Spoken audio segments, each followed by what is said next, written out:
அனைவருக்கும் வணக்கம் and welcome back to our channel spiritual with Raji. எல்லாரும் எப்படி இருக்கீங்க? எல்லாரும் நல்லா இருக்கணும்னு இறைவன்ட்ட பிரார்த்தனை பண்ணிக்கிறேன். கிட்டத்தட்ட எனக்கு உடம்பு சரியில்லைன்னு சொல்லி 8லேருந்து 10 நாள் ஆச்சுங்க. ஆனாலும் என்னோடய ஹால் எப்படி இருக்குது அப்படிங்கிறத தான் உங்கள்கிட்ட இந்த வீடியோவில் ஷேர் பண்ணிக்க போகிறேன். ஹால் மட்டும் இல்லைங்க, நம்ம கிச்சன் எல்லாமே தலைகீழாக மாறும் தான். ஆனால் ஒரு சில இடங்களை நம்ம எப்படி வச்சோமோ அதிலிருந்து அட்லீஸ்ட் ஒரு 50% ஆவது இருந்த மாதிரியே இருக்குமா அப்படின்னு கேட்டால் சந்தேகம்தான் இல்லையா? அட்லீஸ்ட் நம்ம ஒரு நாள் விட்டுட்டு மறுநாள் பார்த்தாலே இருக்குது, அதாவது நம்ம வச்ச இடத்துல இல்லாமல் போயிடும். ஆனால் ஓரளவுக்கு நமக்கு உடம்பு நல்லா இருந்தாலும் இல்லைனாலும், எக்ஸாம்பிளுக்கு சொல்லணும்னா இன்றைக்கி காலையில் நம்ம வீடெல்லாம் பெருக்கி துடைக்கிறோன்னு வச்சுக்கோங்களேன், அட்லீஸ்ட் அது நாளைக்கு காலையில் வரைக்குமாவது நல்லா இருக்கணும். இல்லை அது கூட இல்லைனா கூட ஈவினிங் வரைக்குமாவது நம்ம வச்ச பொருள் இல்லை நம்ம க்ளீன் பண்ண இடம் நல்லா க்ளீனாக மெயின்டைன் ஆகணுங்கிறதான் எல்லா பெண்களோட விருப்பமுமே இல்லையா?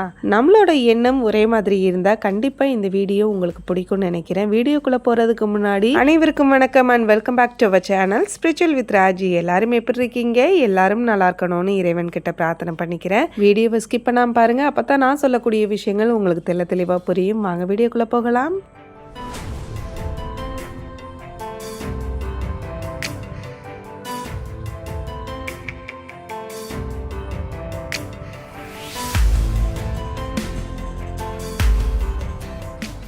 டெய்லி சராசரியாக நம்ம க்ளீன் பண்ணும்போது, அதாவது பெருக்கி துடைக்கிறதுக்கு மட்டும் ஒரு 15 மினிட்ஸ் ஆகுதுன்னு வச்சுக்கோங்களேன். இப்போது நான் எப்படி க்ளீன் பண்ணுவேன் அப்படிங்கிறத உங்கள்கிட்ட ஷேர் பண்ணிக்கிறேன். அதாவது எனக்கு 15 மினிட்ஸ் எடுக்குது அப்படின்னா ஒரு 5 மினிட்ஸ் எக்ஸ்ட்ரா எடுத்துக்கிடுவேன் டெய்லியுமே. இப்படி எடுக்கிறதுனால என்ன யூஸ் அப்படின்னா, ஒவ்வொரு கார்னரில் இருக்கக்கூடிய வெப்ஸு, அதாவது ஸ்பைடர் வெப்ஸு, அது மட்டும் இல்லாமல் இந்த கர்டைன்ஸுக்கு பின்னாடி பார்த்திங்கன்னா கொசு பூச்சிகள் இந்த மாதிரி கண்டிப்பாக தங்கும். பூச்சிகள் மீன்ஸ் என்ன சொல்கிறேன்னா, 8 கால் பூச்சிகளாக இருக்கட்டும் இல்லை கொசுக்கும் சின்ன பூச்சிகள்லாம் இருக்கிறதுக்கு வாய்ப்பு இருக்குது. நம்ம என்ன பண்ணுவோம், நீட்டாக மெயின்டைன் பண்ணணும் அப்படின்ட்டு இந்த கர்டைன்ஸை வந்து வீக்லி ஒன்ஸ் க்ளீன் பண்ணால் போதும் அப்படின்னு நமக்குள்ளே நம்ம ஒரு ஷெடியூல் வச்சுருப்போம். பட் டெய்லியும் நம்ம இந்த மாதிரி க்ளீன் பண்ணுறனால ஒவ்வொரு விண்டோவுக்கு உள்ளே இருக்கக்கூடிய அந்த டஸ்ட்டு எல்லாமே நம்ம க்ளீன் பண்ணிடலாம், நீட்டாக மெயின்டைன் பண்ணலாம். அது மட்டும் இல்லாமல் ஒருவேளை இந்த டஸ்டர் வச்சு தான் பண்ணணுமா அப்படின்னா அப்படிலாம் கிடையாது. நீங்கள் தொடப்பம் வச்சுருப்பீங்க இல்லையா, அதை வச்சு கூட நல்லா தூசு தட்டி விட்டுட்டீங்க அப்படின்னா எக்ஸ்டர்னான தூசிகள் இந்த சோஃபாவில் போய் அதாவது செட்டில் ஆகிறது, இந்த மாதிரி ப்ராப்ளம்ஸ் வராது. அதே மாதிரி வாரத்தில் ஒரு நாள் வீடு மொத்தத்தையும் இப்போ நான் டஸ்டின் பண்ண போகிறேன், விண்டோஸ் ஃபுல்லாக துடைக்க போகிறேன் அப்படின்ற ஒரு கவலையும் இல்லை. இப்போ நீங்கள் நம்புறீங்களா இல்லையான்னு தெரியல, நான் மந்த்லி ஒன்ஸ் மட்டும்தான் விண்டோஸை நல்லா எப்படி சொல்கிறது, வெட் கிளாத் வச்சு நல்லா க்ளீன் பண்ணிக்கிட்டு இருக்கேன். அதாவது வீக்லி ஒன்ஸ்லாம் நான் விண்டோஸ் க்ளீன் பண்ணுறதில்ல, பண்ணவும் முடியாது. ஏன்னா நம்ம வீட்டில் நிறைய விண்டோஸ் இருக்கிறனால நிச்சயமாக இவ்வளோத்தையும் இழுத்து போட்டு செய்யணும்னா ரொம்ப டயர்டாகும். அதனால் டெய்லி ஒரு 5 நிமிஷம், அதிகபட்சம் 10 நிமிஷம் ஆனாலும் பரவாயில்ல. இப்போ என்ன இருக்குது, நம்ம அதாவது வாரத்தில் ஒரு நாள்னு சொல்லி ½ அன் ஹவர் வேஸ்ட் பண்ணுறதுக்கு டெய்லி ஒரு 5 நிமிஷம்னு நான் கணக்கு எடுத்துக்கிட்டால் கூட எனக்கு டைம் ஃப்ரீயான மாதிரி ஆகிடும், ஒரு வேலையாக செஞ்சு முடித்த மாதிரியும் இருக்கும்.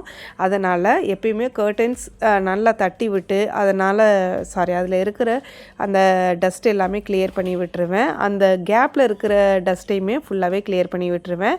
அதே மாதிரி சோஃபாவில் பார்த்திங்கன்னா இப்போ என்னோடய குஷன்ஸ் எல்லாமே தனித்தனியாக வரும், எடுக்கலாம். இது உடன் சோஃபான்றனால தனித்தனியாக எடுக்கலாம்.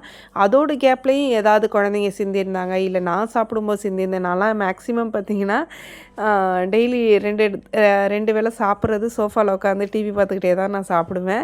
ஆக்சுவலாக கீழே உட்காந்துட்டா அப்படியே சோம்பேத்தனை வந்துடும்ன்ட்டு சோஃபாவில் உட்காந்து தான் சாப்பிட்றது.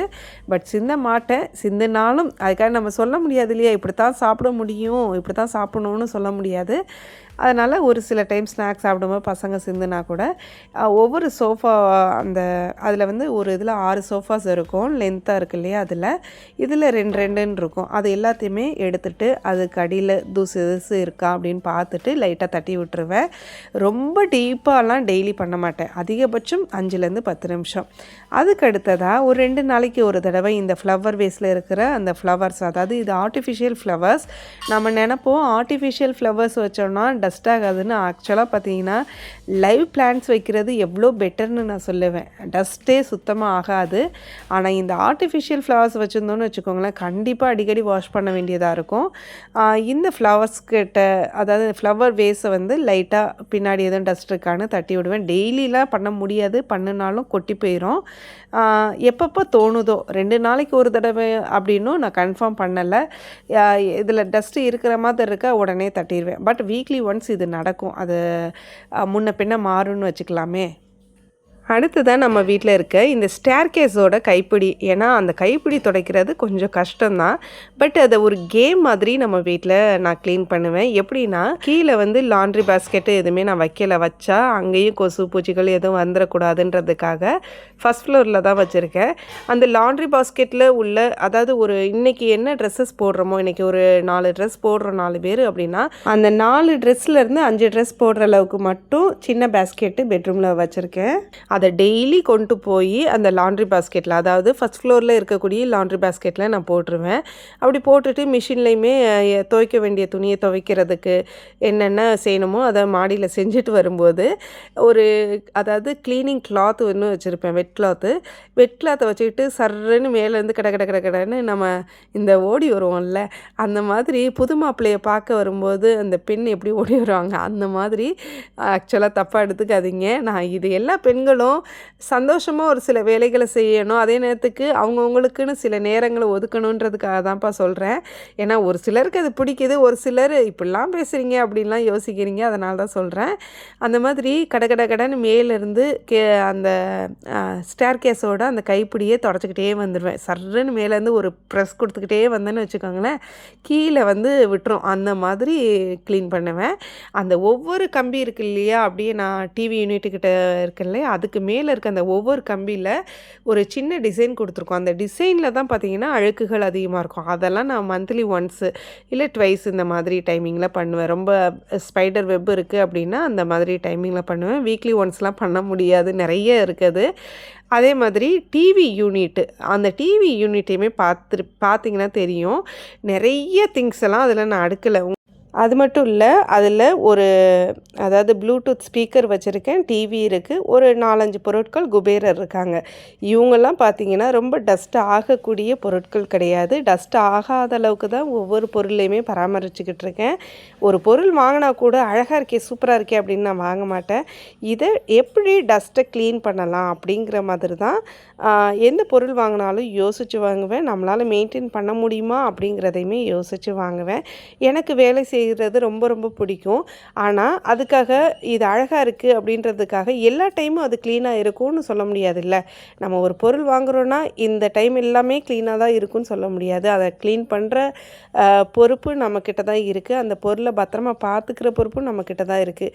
அப்படிங்கும்போது அதை எப்படி நம்மளால் மெயின்டைன் பண்ண முடியும் அப்படிங்கிறதையுமே யோசிச்சிருவேன். அதே தான் நிலைவாசலில் பார்த்தீங்கன்னா ஆரம்பத்தில் பெரிய பெரிய கோலம் போட்டு நிறைய விளக்குகள் ஏற்றிக்கிட்டு இருப்பேன். அந்த விளக்குகள் அந்த கோலம்லாம் எப்படி க்ளீன் பண்ணுறீங்க, எப்படி மெயின்டைன் பண்ணுறீங்க, நிறைய சகோதரிகள் கேட்டிருந்தீங்க. அதுலேயுமே அதை பற்றியுமே இந்த வீடியோவில் ஷேர் பண்ணிக்கிறேன். அதாவது இந்த இடத்துல ஒரு கிராஸ் மேட் போட்டு வச்சுருக்கேன். அதுக்கு மேலே ஒரு 4 டக் பாட்ஸ் வச்சுருக்கேன். இந்த டக் பாட்ஸ் பார்த்திங்கன்னா ஃபுல் சன்லைட் வந்து நம்ம வாசலில் வரும். பட் அது நேர் வெயிலாக இல்லாமல் அதாவது சைடாக வரும் இல்லையா, அந்த மாதிரி வெயில் நல்லா அந்த இடத்துல படும்.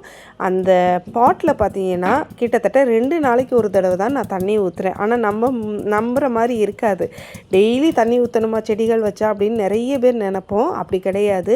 நம்ம செடிகள் வைக்கிறோம் அப்படின்னா அந்த செடிகள் எத்தனை நாளைக்கு ஒரு தடவை தண்ணி ஊற்றலாம், எந்த அளவுக்கு நம்ம வளர்க்கலாம். கிட்டத்தட்ட எனக்கு உடம்பு முடியலன்னு உங்ககிட்ட சொல்லியிருக்கேன் இல்லையா, உடம்பு முடியலனாலும் நான் தண்ணி ஊற்றுறது என்னுடைய வழக்கம். செடிகளுக்கு மட்டும் நான் காம்ப்ரமைஸு, அதாவது எனக்கு உடம்பு இல்லை அதனால் தண்ணி ஊற்றலை அப்படின்னு நான் சொல்லவே மாட்டேன். ஏன்னா அவங்களுக்கு நம்ம தண்ணி ஊற்றுறது எப்படி சொல்கிறது, ஒரு ஜீவராசியை வளர்க்கிறதுக்கு சமம். அதனால் என்னால் முடிஞ்சால் மட்டும்தான் அந்த பிளான்ட்டையுமே நான் கேர் பண்ணி வளர்க்கணும் அப்படின்னு யோசிச்சுட்டு தான் ஒவ்வொரு பிளான்ட்டையுமே நான் இன்ன வரைக்கும் வளர்க்குறேன். நம்மளால் முடிஞ்சால் செய்யணும், முடியலையா செய்யக்கூடாது அப்படிங்கிறது தான் என்னோடய நோக்கம். அதே மாதிரி இந்த தொட்டிகளுக்கு இவ்வளோ அதாவது ஐட்டம்ஸ் வச்சுருக்கேன், டெக்கரேட்டிவ் ஐட்டம்ஸ் வச்சுருக்கேன். ஏதாவது மெஸ்ஸி ஆகி பார்க்குறதுக்கு அன்கம்ஃபர்டபுளாக என்றைக்குமே நீங்களும் பார்த்ததில்ல, நானுமே ஒரு சில இடத்துல வந்து அதாவது நான் கார்டனிங் பண்ணியிருக்கேன் இல்லையா, துளசி மாடம் பக்கத்தில் மட்டும் குப்பைகள் இருக்கும். பட் எல்லா இடத்துலையும் அந்த மாதிரி வராது. ஏன்னா நான் அந்த மாதிரி செடிகளை பார்த்து தேர்ந்தெடுத்து இன்னை வரைக்கும் வளர்த்துக்கிட்டு வரேன்.